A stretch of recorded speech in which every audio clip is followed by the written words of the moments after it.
Dusty's going to talk to us this afternoon and share what can managers do to show their value to their current employees. We're going to be talking about the millennials and what they're looking for in today's market. 1-800-EXPRESS is our number, 1-800-397-7377, and we'll be back with Dusty Staub. You're listening to the Rodney Anderson Radio Show, right here on 1190 AM. Welcome back to the show. We're here every single day, Monday through Friday, 3 to 4 p.m. in the afternoon on the mighty 1190 a.m. So, Rob, there's a reason why Gail, our director of First Impressions, our receptionist, has been with me for 21 years. Carolyn King, 16 years. Susie Reed, 11 years. David McNichol, 11 years. Most of the employees over 5 years. Wow. Because you got to love your employees. You got to pay them well. But one of the things that's happened out there, it's very expensive for companies to find, hire, and train new employees. It's much cheaper to keep good employees happy and in a place.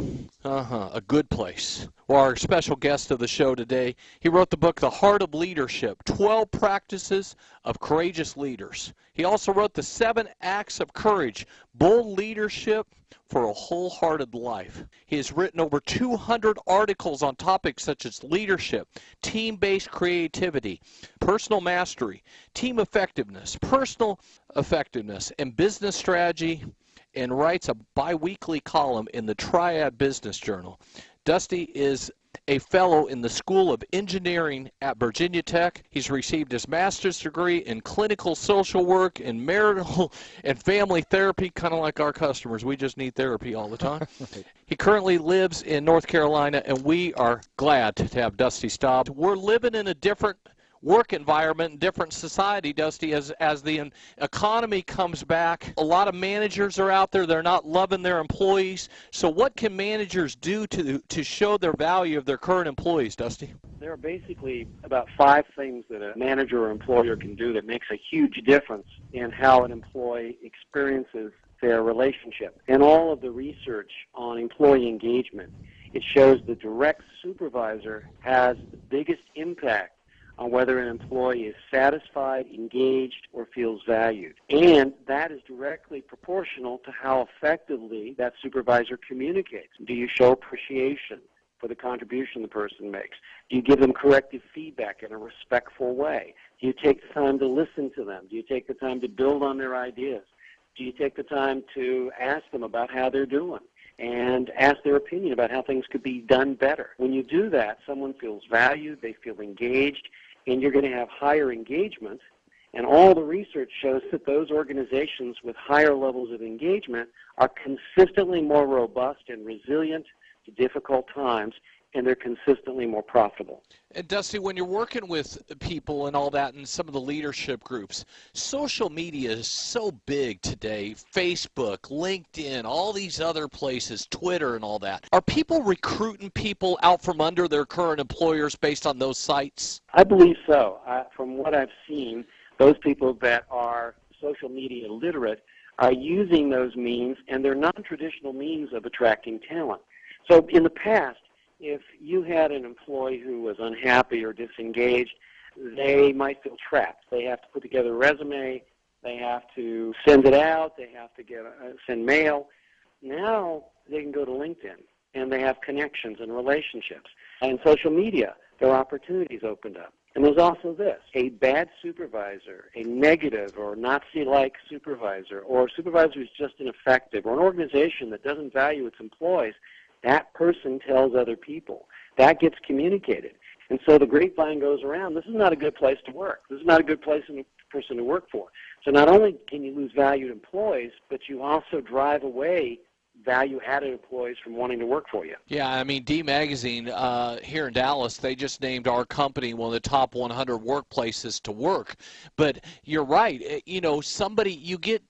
Unfortunately, people go out and air out their dirty laundry on Facebook and all these different places, whether it's their family, their friends, but they also call out their bosses a lot of times on Facebook, and then all of a sudden 5,000 people or 300 people or whoever that group is, all of a sudden that boss is a bad person online. Rodney, that's absolutely true.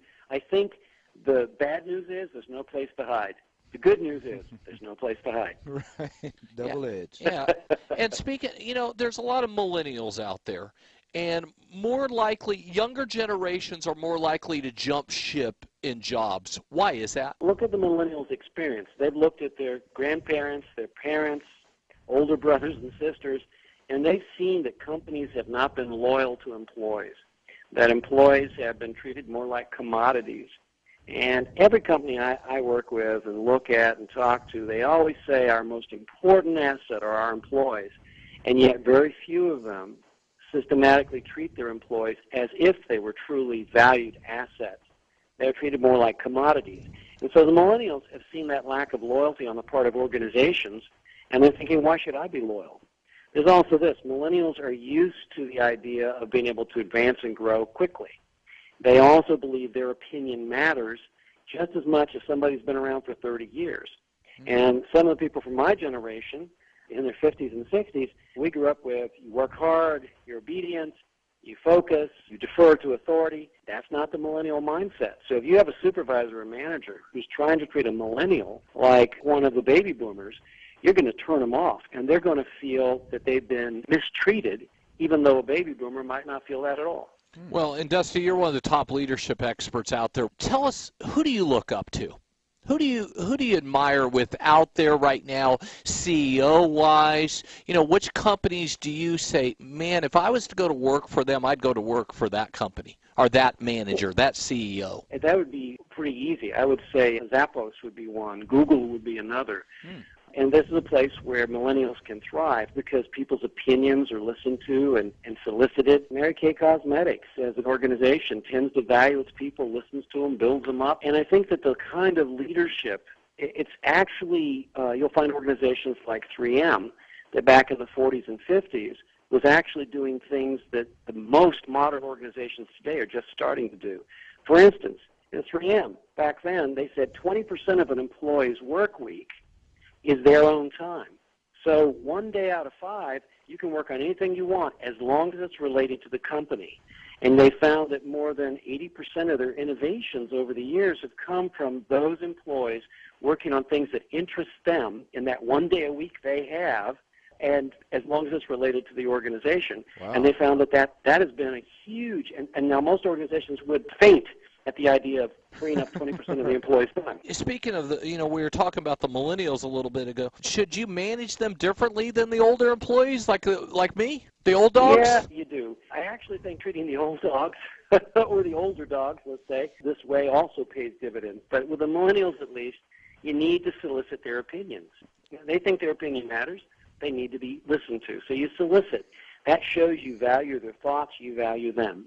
And a technique I teach is asking power questions. So, for example, you would never say to a millennial, do you like working here? You would never say, what do you like about working here? You'd say, what's the one thing you like most about working for this organization? If there was one thing we could change that would make this place even better or more productive or more effective, what's the one change you'd want to see us make?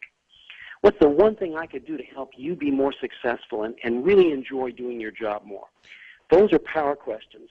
They're Pareto-based. It's that 20% that gives you 80% of the value. It's the one or two things that will make the biggest difference, and it forces the employee to really dig in, think, and you don't get a laundry list of wishes or hopes or complaints. You get the most important thing, and then you can ask follow-up questions. Why would that help? What difference would it make? What if we could do this instead? So you can then brainstorm with the person. People feel really valued when that happens. That's one definite thing you can do. Is showing them the money important? The money's important, but you got to remember, money is an extrinsic motivator. And after a certain point, money isn't as powerful a motivator as people might think. In fact, it comes in around number 4, number 5 in motivational systems. Intrinsic motivators, such as a sense of purpose, that I'm part of something more meaningful, a sense of being valued, that they really value me and they treat me with respect, a sense that I'm learning more, that by working for Rodney or working in this organization, I actually grow and learn, and I get to do things, different things each year, which deepen my knowledge and my value base, that I learned more by working here this year than I did when I started the year. Those are things that are called intrinsic motivators, and you never get enough of that, and if your organization's feeding that to you, you're willing sometimes to forego a higher salary to go someplace else because what you're getting is you're feeding your soul. you're feeding your heart, you're feeding your mind. And that ultimately is more powerful than the extrinsic motivator.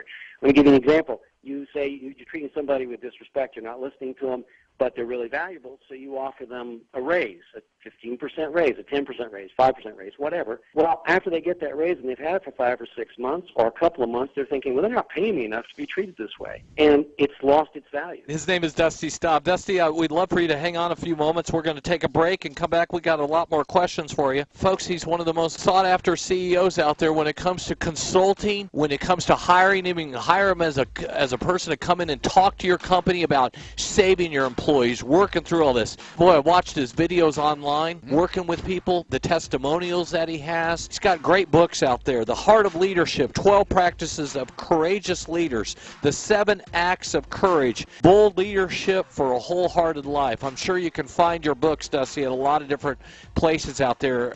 What's the best way for people to contact you guys? The best way would be to contact us through our website, staubleadership.com, S-T-A-U-B, leadership is one word, .com. And my books are under my legal name, which is Robert Earl Staub II. Staub's a German word that means dust, and I've been nicknamed Dusty since I was 1 day old. All right, we'll be right back with more of the show and more of Dusty. You're listening to the Rodney Anderson Radio Show, right here on 1190 AM. All right, welcome back to the show, folks. A lot of great information out there, and there's a lot of top leaders that are out there, and people that train leaders, people that know what it's like to work with some of these key employees. But keeping employees happy is one of the most important things as a boss that you can do. And there's a lot of senior managers out there, mid-level managers, and sometimes, you know what, you have a company of one, and that's managing yourself, because there's a lot of self-employed people out there that have to manage themselves. And with us today from Staub Leadership International is Dusty Staub, CEO, and one of the forefront leaders out there, trainers out there. Rob, you've seen some of his work. He does fantastic work with companies. Dusty, thanks for being back with us. What personality, sometimes you're sitting there in job interviews. What are some questions that people can ask that will get the best results, and the questions that you're looking for answered? I like to ask the question, tell me what you're most passionate about. What is it that really excites you about coming to work for our organization? What is it that we do that you're aware of that you would feel passionate about? Tell me, when you think about the mission of our organization, if you've looked at the mission of our organization, what does that mean for you? And how does it inform what you'd like to do with your life? Tell me, what would you say is one of your greatest successes that has played to your strengths? And what would be the top 2 or 3 strengths you bring? Tell me what you've learned from mistakes or failures or defeats. And tell me what strengths you've had to develop to deal with those. And the reason I like to ask those questions is I agree with Warren Bennis, one of the grandfathers of leadership theory, who's one of my heroes, is that we become leaders by how we respond to the crises and difficulties that are handed to us. And leaders are self-made. And Rodney, you know how hard it is to make somebody do anything, but we make ourselves by how we think about the problems and challenges and tragedies in our life and how we respond to them. And so when I'm interviewing, and when I train interviewers, I'd like them to think about that, because we're looking not only for the competency the person brings, but what's the character they're bringing too. So what do you avoid hiring, and what are some of the signs that you don't want to work with them? Well, I don't want to hire somebody who doesn't like people. I don't want to hire someone who has an attitude that they're the smartest person in the room and everybody else should only listen to them. I want somebody who's got some confidence but not too egotistical. I want somebody who knows how to value other human beings. For instance, Southwest Airlines, they have been consistently profitable, an exception among all the airlines, and they've done extremely well over the years. But they hire for attitude. It's not just competency. They hire for that emotional intelligence piece. And they say, we can always train skills. You can't train somebody to like people. One of the tests they use is they bring pilots in to interview for hiring, and the guy comes in shorts, brown shorts, and says, we wear these in the summer, and there's some in the back room. Any of you want to go? And a couple of pilots will go to the back room to put on the brown shorts, and then the interviewer dismisses the other pilots because they're not interested in people who aren't willing to be flexible and try new things. Wow. That's kind of a radical technique. Nice. So how important is workplace culture?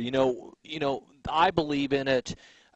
with all of our employees, but how can people improve it without creating too much confusion? Because I think one of the major, and this is my personal opinion on leadership, I think employees get tired of meetings all the time. You're meeting them to death. Every day it's a meeting here and a meeting there where they can't get their job done because all they're doing is sitting in meetings. So how important is workplace culture, and how can you improve on it without creating too much confusion?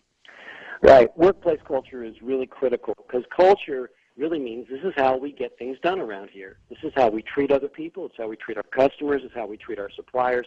This is how we get things done is what culture really means. And so you have some cultures where meetingitis is a disease and people are meeting to death.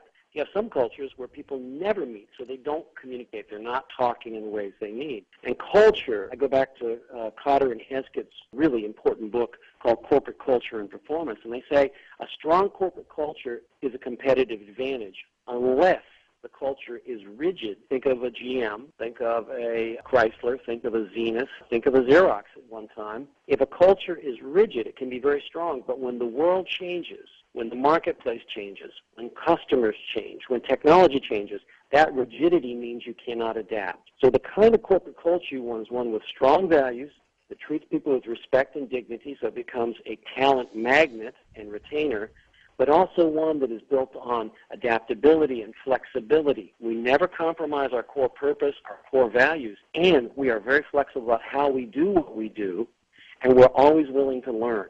So you want a culture that's learning-enabled, that is respectful and engaging with people. And that's why asking questions and listening. I like the policy of having meetings where everybody's standing up, and you take it to 10, 15 minutes. Or you have a group meeting, and you send people off in small pairs or teams to talk about things and come back and report out to the large group. I found that in an hour we can get about 4 hours worth of work done if we divide and empower, and if we use a few techniques like that. Interesting. Well, and how do you get rid of, you always have the bad employees are the people that always create all the havoc. Sometimes you create you call them toxic employees. How easy is it, and how do you get rid of these people? A toxic employee is an employee who is unwilling to learn, will not take corrective feedback, gets defensive, blames everybody else for their issues, takes no personal responsibility, and comes around with an attitude like, you owe me, feed me, feed me, feed me, do it for me, and you're to blame. I call that a toxic employee. And the thing is, I coach employers and I coach managers and supervisors, and when I talk to employees, I say this: your attitude determines your altitude in life. If you want to fly high, you got to check that attitude. All the talent in the world won't save you if you're not living the values and treating people with respect and dignity. So I say if people won't live those values, remove them from your organization, because they will poison it. And if you tolerate that kind of behavior, and you don't, now you need to coach them, you need to give them a chance, you need to let them know the consequences if they don't change. But if they show they're unwilling, if they show they're unwilling to learn, if they show that they want to blame everyone else but themselves and take responsibility, you need to let them go because they are poison.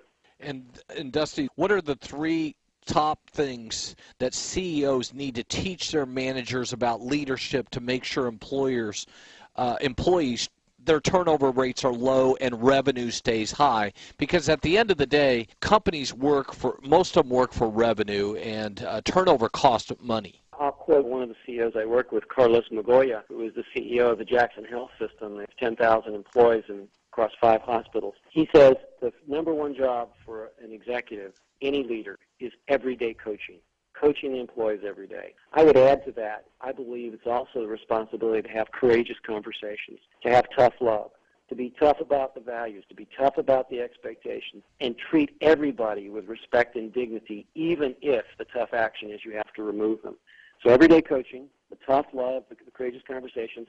And the third thing is ask power questions. Hey, what's the one thing we're doing that we want to celebrate we're doing best? What's the one thing we could change that would make the biggest difference, and why? What's the one thing I do to help the team or you be more successful? What's the one thing that's missing if we added would make the biggest positive difference? I call those magic questions, because when we ask those kind of questions of everybody around us, and we're having courageous conversations, and we're doing the coaching, we get people engaged, we get more empowerment, we get better ideas, and engagement goes up, and productivity and efficiencies go up too. When I walk out of this studio, walk in my office now, I'm going to give him a little tough love, and I'm going to say, this is courtesy of Dusty. That's the closest to start with him right there. All right, he is the author of The Heart of Leadership, 12 Practices of Courageous Leaders, The 7 Acts of Courage, Bold Leadership for a Wholehearted Life. He is fantastic, folks. If you're looking to hire somebody for a speaker, for a coach, this guy is absolutely amazing. Dusty Staub is his name, Staub Leadership International. Dusty, we want to thank you for being on the show, and we hope you come back soon. Rodney, my pleasure. Thank you very much. Thank you so much. Thanks, Dusty.